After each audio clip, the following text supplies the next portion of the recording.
ज्योति का जन्म बनारस के चेरई गांव में एक मध्यम वर्गीय परिवार में हुई थी, जिन्हें बचपन से ही पढ़ाई करने का बहुत शौक था और यह अपने जीवन में कुछ बड़ा पाना चाहती थी, जिसके लिए इनके परिवार वाले इनकी शादी की उम्र होने के बाद एक अच्छे लड़के की तलाश कर रहे होते हैं, जो ज्योति के जीवन साथ बने और उसका ख्याल रखने के साथ उसके सपने पूरे करने में मदद करें।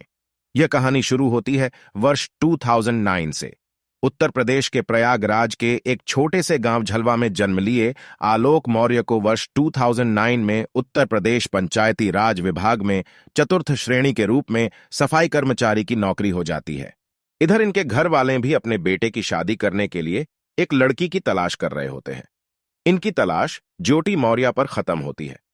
इन दोनों के परिवार वालों को यह रिश्ता मंजूर होता है और दोनों की शादी 19 नवंबर 2010 को हो जाती है। जब ज्योति मौर्य और आलोक मौर्य की शादी हो जाती है, तब यह दोनों एक दूसरे को पति पत्नी के रूप में स्वीकार कर लेते हैं। शादी के कुछ ही दिन बाद आलोक मौर्य की पत्नी ज्योति मौर्य अपने पति से कहती है कि मैं पढ़ना चाहती हूं। जैसे ही उसकी बात पति सुनता है, तब वह सोचता है अगर उसके खुद का सपना पूरा नहीं हुआ तो क्या हुआ, उसकी पत्नी का सपना जरूर पूरा होना चाहिए।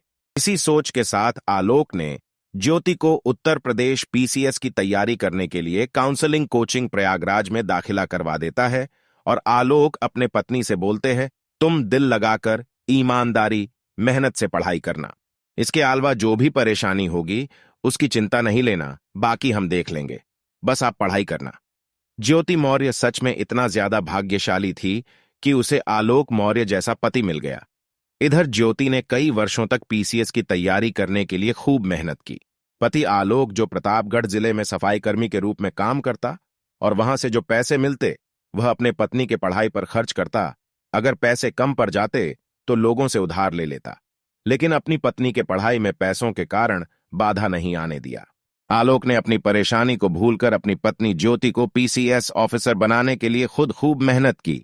इधर ज्योति ने भी अपना बेस्ट देते हुए एग्जाम की तैयारी की और वर्ष 2015 में जब यूपी पीसीएस का रिजल्ट आता है, तब ज्योति मौर्य ने पूरे उत्तर प्रदेश में 16वीं रैंक हासिल की, जिससे इनके पति के साथ गांव वाले भी बहुत खुश होते हैं। इधर पति सोचता है कि उसने जो प्रण लिया था उसे पूरा किया और अब उसके जीवन से सारी परेशानी खत्म हो जाएगी। इसी दौरान ज्योति मौर्य जुड़वा बेटी को जन्म देती है। एसडीएम अधिकारी बनने के बाद इनकी पोस्टिंग अलग अलग जगहों पर होती है और इन दोनों के जीवन में सब कुछ अच्छा चल रहा होता है। इनके पति आलोक मौर्य द्वारा मीडिया में दिया गया बयान के अनुसार वर्ष 2020 में फेसबुक चलाते चलाते ज्योति की मुलाकात मनीष दुबे नाम के व्यक्ति से होता है, जो होमगार्ड कमांड का अपर अधिकारी उत्तर प्रदेश पुलिस में होता है। इस दौरान आलोक को ज्योति के मोबाइल से थोड़ी बहुत भनक लगती है और इसके बारे में पूछती है इतना, पर ज्योति बोलती है सरकारी कर्मचारी को कई लोगों के संपर्क में रहना होता है। आलोक इनकी बातों पर विश्वास कर लेता है, फिर पहले जैसा ख्यालात हो जाते हैं। परंतु आलोक मौर्य नहीं जानते थे कि इसी मनीष दुबे के कारण इनके जीवन में भूचाल आने वाला है। ज्योति मौर्य का पति आलोक मौर्य प्रयागराज में नौकरी कर रहा होता है और पत्नी बरेली शहर में एसडीएम बनकर कार्य कर रही थी। काम का शीलशिला होने की वजह से दोनों पति पत्नी कई महीनों तक एक दूसरे से मिल नहीं पाते थे। एक दिन की बात है, आलोक अपने पत्नी को सरप्राइज देने के लिए और उनसे मिलने के लिए बरेली शहर जाता है, जहां ज्योति मौर्य सरकारी आवास में रहती है। आवास की सुरक्षा में लगे होमगार्ड के जवान को आलोक बताएं कि ज्योति को नहीं बताओ कि हम आए हैं। इतना बोलकर वह घर के अंदर चले गए, जहां देखते हैं आलोक मौर्य की एसडीएम पत्नी ज्योति मौर्य और होमगार्ड कमांड का अपर अधिकारी मनीष दुबे एक बंद कमरे में शारीरिक संबंध बना रहे होते हैं। इस दौरान ज्योति मौर्य आलोक को देखकर बोलती है कि मैं मनीष दुबे से प्यार करती हूं और इससे शादी करना चाहती हूं।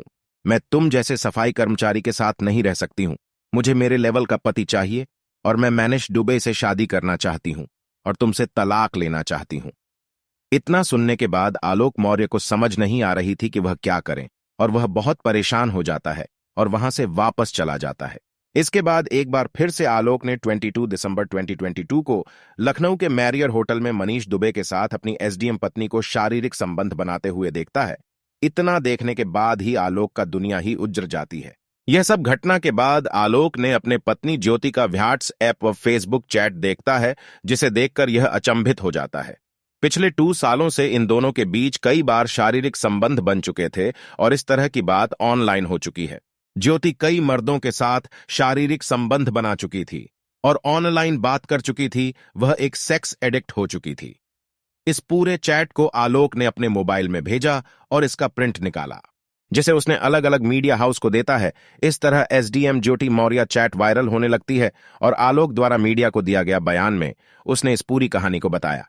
जैसे ही मीडिया व सोशल मीडिया के माध्यम से लोगों को एसडीएम ज्योति मौर्य केस के बारे में पता चला, तब लोगों में आक्रोश आ गया और वह ज्योति का विरोध करने लगे और आलोक के साथ हुई नाइंसाफी की बात करने लगे और ज्योति मौर्य व मनीष दुबे को इनके पद से हटाने की बात कहने लगे। इन सभी घटना के बाद ज्योति ने आलोक से तलाक लेने की बात कहने लगी और उल्टे आलोक पर मोबाइल हैकिंग के आरोप में केस दर्ज कर दी। इधर आलोक मौर्य अपने बेटियों से मिलना चाहते हैं, परंतु ज्योति मिलने नहीं देती है। यह घटना देश में इतना तेजी से आगे बढ़ा कि हर लोगों को झकझोर कर रख दिया। मनीष दुबे की पत्नी बताती है कि उसके पति का संबंध पहले भी कई महिलाओं के साथ बन चुका है। इतना के बाद भी ज्योति मौर्य को समझ नहीं आ रही है। आलोक मौर्य का कहना है कि वह अपने परिवार को टूटता हुआ देखना नहीं चाहता है। वह इस घटना के बाद भी साथ रहना चाहता है। यह सब बात बोलते हुए आलोक मीडिया के सामने ही रोने लगे। जब मीडिया एसडीएम ज्योति मौर्य से इस बारे में इंटरव्यू लेते हैं, तब वह एक नई कहानी बताकर आलोक पर पैसे लेने का झूठा आरोप लगाती है। ज्योति कहती है कि 07 मई 2023 को अपने पति आलोक के खिलाफ धूमनगंज थाने में एफआरआई दर्ज करवाई है, जिसमें वह आलोक द्वारा दहेज की मांग करने का आरोप लगाई है। अब पुलिस द्वारा इस केस की जांच किया जा रहा है, जिस पर मुख्यमंत्री योगी आदित्यनाथ की नजर है। अब देखना यह है कि सरकार वह पुलिस इस घटना को किस प्रकार देखी है और क्या निर्णय लेती है। परंतु यह घटना समाज का बुरा प्रभाव डाला है। इससे कई पत्नियों का सपना शादी के बाद भी पढ़ाई करना टूटने जैसा प्रतीत होता है। हमारे भारतीय समाज में शिक्षा को लेकर ट्रेंड चला हुआ है कि जब नई बहू पहली बार घर में आती है, तब उनको उनके जीवन में आगे बढ़ाने के लिए उन्हें शिक्षा प्राप्त करने के लिए स्कूल, कॉलेज के अलावा प्रतियोगी परीक्षाओं की तैयारी करवाने के लिए नामांकन करवा दिया जाता है। हमारे YouTube चैनल को लाइक एंड सब्सक्राइब करें। Hindi emotional story 88।